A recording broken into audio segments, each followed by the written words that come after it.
I'm Jackie, an investigative journalist working on a story about the Bucksport 4. I've been working on these cases for a year. The first case we'll talk about is Christy Appleby. Christy was a 39-year-old mother of 4 who worked as an education tech with special needs students. She was a beloved member of the community, known for her cooking skills and big heart. Christy sustained a catastrophic head injury on December 4th, 2013, which she somehow survived. She claimed not to remember what happened, but her husband, David Appleby, claimed she was sleepwalking and fell off the porch.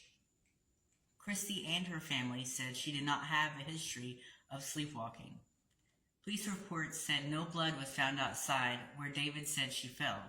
However, there was a trail of blood from a soaked pillow dripping onto the bathroom floor from the bedroom.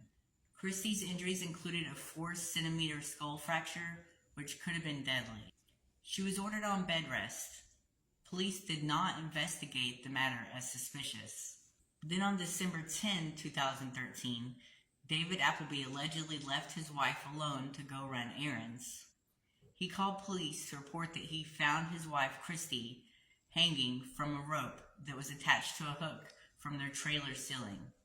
He told police he cut her down before first responders arrived. Attempts made to resuscitate Christy failed.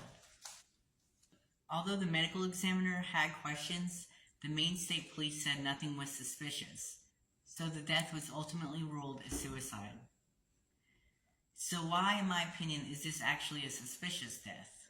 Well, here's a few reasons. Christy didn't have a history of suicidal ideation or depression. She allegedly stood on the back of a recliner chair, which would have been really hard to balance on considering her head injury.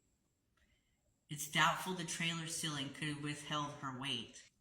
She had a neck fracture that's consistent with strangulation. Sources say that even though Christy's death was ruled as suicide, David received an insurance payout. Christy and David's relationship had become rocky. David was sleeping on the couch, and Christy had recently obtained divorce papers. They've been having financial issues. They weren't making their mortgage payments, and David had been caught stealing money from their joint account. Christy had been talking about her plans for the future, going back to work, decorating for the holidays, and that's recorded in text messages to her friends. Christy was not supposed to be left alone because of her severe head injury, but David left her alone with a 2-year-old sleeping child. All family and friends agree that Christy would have never taken her own life, especially with a child present.